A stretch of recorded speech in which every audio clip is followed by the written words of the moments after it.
Fala moçada, tudo bem com vocês? Estamos começando mais uma aula de Estética e História da Arte e hoje nós iremos encerrar a nossa disciplina fazendo algumas considerações sobre arte moderna. Infelizmente, nós não conseguimos trabalhar todos os movimentos desse panorama histórico e filosófico que estamos fazendo, porém é bastante importante e vai ser bastante interessante estabelecer um contraste entre a arte moderna e os critérios que nós vimos no nosso último movimento, que é o Renascimento, né?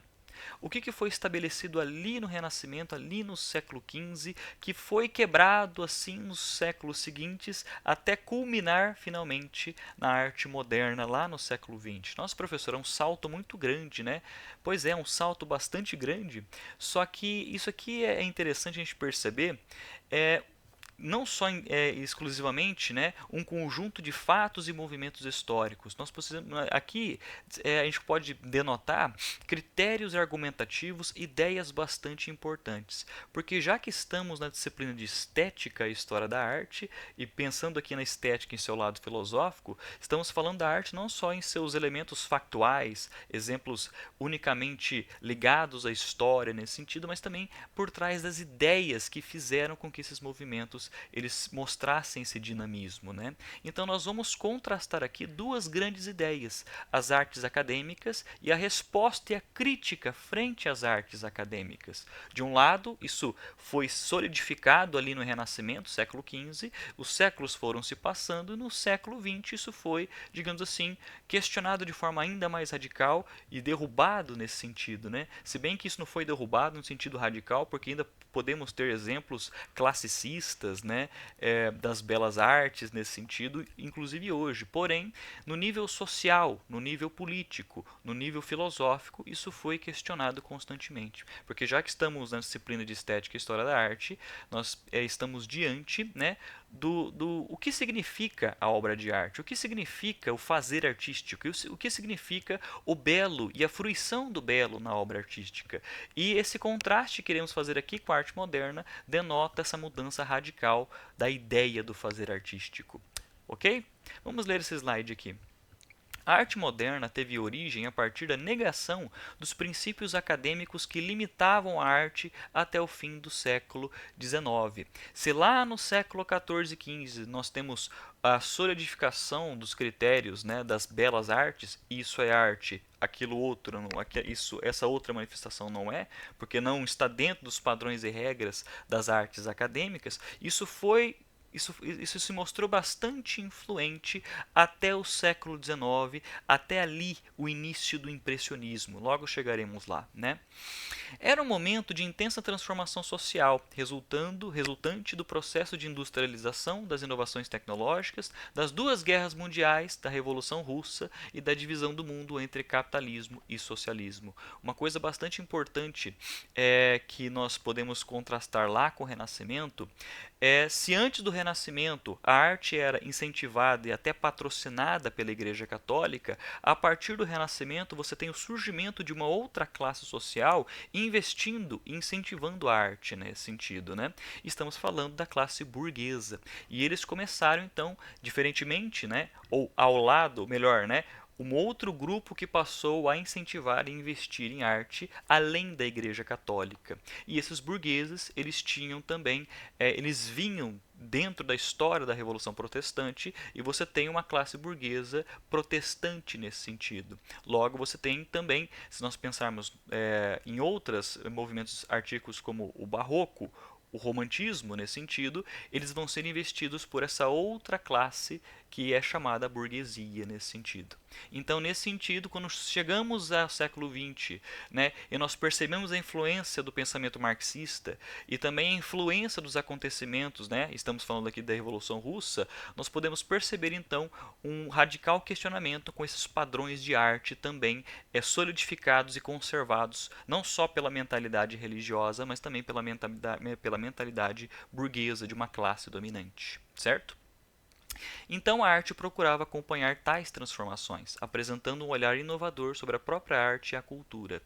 E o novo olhar sobre arte e cultura significa uma inversão de valores, uma inversão e sem estabelecer um juízo de valor nesse sentido, mas uma inversão de definições, uma inversão de significados, em que a gente percebe agora uma reavaliação do que é arte, do que é belo, do que é o estatuto da fruição artística, que vai se distanciar radicalmente com as artes acadêmicas. Porque se de um lado você estabelece, desde o século XV até o século XIX, o que é fazer artístico, logo você também define ao mesmo tempo o que não é o fazer artístico, ou aquilo que não se encaixa dentro da arte nesse sentido. E o que estava ficando fora do fazer artístico nesse sentido? Muitos elementos populares, muitos elementos que muitos acadêmicos intelectuais desses períodos foram taxaram de arte menor, arte reduzida nesse sentido, ou uma manifestação que não se encaixava no que eles chamavam de arte, né?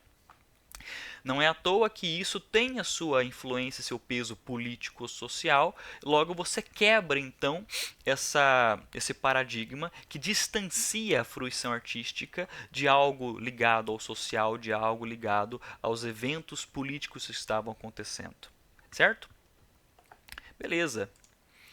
A arte moderna sofreu influência de vários acontecimentos que ocorreram nesse período, como a fotografia, o cinema, o avião, o estudo da mente humana, o uso da energia nuclear, a conquista do espaço, o uso crescente da computação dos satélites que colocam a comunicação em tempo real às mais distantes partes do mundo, e outros elementos que contribuíram para as mudanças nos movimentos artísticos. Além das guerras mundiais, também estamos falando também de conquistas científicas e conquistas no campo do estudo do comportamento, da mente, do elemento psíquico do ser humano, e isso vai se reproduzir, isso vai se projetar inclusive nas manifestações artísticas da arte moderna. Pensemos no surrealismo, pensemos no expressionismo, pensemos inclusive na arte pop, por exemplo, pensando no inconsciente coletivo, né? Na união entre o pop e a galeria sofisticada da alta arte nesse sentido, né? Mas duas coisas são bastante importantes aqui nesse sentido. Se estamos falando de um distanciamento dos critérios das belas artes, dos critérios da arte acadêmica, a gente precisa lembrar também do que influenciou o surgimento da arte renascentista, o racionalismo, né? Uma ênfase na razão humana.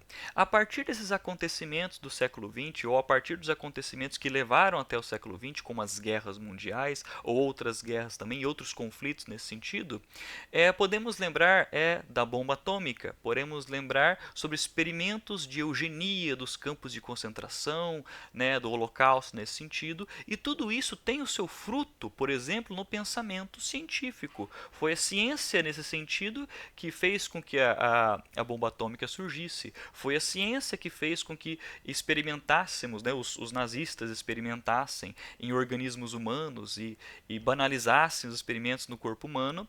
Logo, a arte moderna ela vai denotar também uma crítica ao uso dessa razão. Vou repetir, a arte moderna ela também vai se mostrar como uma crítica ao uso dessa razão. Bom, se nós elevamos desde o Renascimento, se nós elevamos a razão humana à melhor coisa que nós tivemos, a gente fica, né, chocado quando percebemos que alguns frutos da razão humana podem ser usados para desumanização, como a bomba atômica e experimentos em seres humanos que nós percebemos lá no nazismo.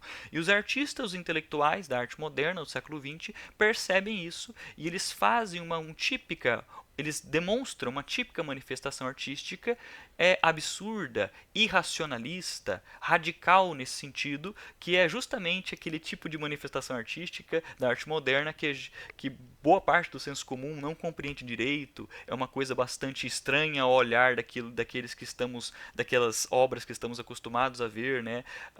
Os Davis de Michelangelo, a Capela Sistina e todos aqueles ornamentos simétricos, harmônicos, cores equilibradas. Agora você tem a radicalização, porque essa harmonia, essa simetria, que também está junto com esse pensamento racional humanístico, ele vai ser criticado no século XX, porque esse pensamento racional também gerou frutos desumanizantes e, nesse sentido, opressores, porque a mentalidade que vai guiar, então, a arte das belas artes nesse sentido é a mentalidade burguesa. Beleza. Então, nós conseguimos encontrar três categorias para a gente entender a arte moderna, que é estilo, mente e função. O estilo é aquela categoria que a gente pode perceber um desejo de romper com regras e propor um novo estilo para se expressar. E esses movimentos podemos destacar, por exemplo, não unicamente o fauvismo. Então, se nós temos critérios para se fazer uma boa pintura, por exemplo, podemos perceber o fauvismo que quebra esse padrão de estilo, por exemplo. Nós temos o categoria da mente, que buscava, né, o sensível e a emoção na representação artística, como os movimentos, né, simbolismo e expressionismo. E aqui nós podemos perceber também, né, além do dadaísmo, surrealismo e outros movimentos, a influência da psicanálise e a influência do pensamento freudiano nesse sentido. Se estamos nos distanciando cada vez mais do pensamento religioso, se estamos cada vez mais nos distanciando do pensamento burguês nesse sentido, a presença da psicanálise também vai apresentar uma forte influência no fazer artístico. Então, o dadaísmo, o surrealismo, o simbolismo e o expressionismo denotam, então, a influência desses novos estudos e novas descobertas na mente e no campo psíquico humano nesse sentido. Por isso que nós percebemos na arte moderna o flerte, ou melhor, né, a imersão pelo absurdo, a imersão pelo irracional. Lembremos de Dalí, né, lembremos de Miró nesse sentido. Né, então você percebe aqui uma forte experimentação. E a terceira categoria é a função, que tinha a preocupação com a funcionalidade da arte e sua forma, como os movimentos Arts and Crafts, Art Nouveau, Construtivismo, Bauhaus, Art Deco, entre outros. Aqui você tem a união, né, da funcionalidade dos movimentos da arte moderna com os ideais da arte moderna. Vamos pegar, por exemplo, a Arte Nouveau, algo que vocês vão ver ali na história da arquitetura. Né? A Arte Nouveau, ela é uma resposta frente à estética industrial das grandes metrópoles, e você percebe com a Arte Nouveau, nesse sentido, um resgate do bucólico, um resgate do floral, um resgate do bucólico para, digamos assim, decorar e ornamentar os espaços urbanos, os espaços públicos nesse sentido, e a gente percebe tanto em abajures, em design de interiores, em arquiteturas públicas, praças, entradas de metrô, uma resposta a essa estética fria, feiosa que o pensamento industrial estava passando para o ambiente urbano. E logo você tem então a união entre a funcionalidade dos ideais da arte moderna e a concretização desses ideais, que vão se distanciar, né, dos critérios que foram estabelecidos nos séculos anteriores. Certo? Creio que seja isso, né? Qualquer dúvida vocês podem entrar em contato. Até mais.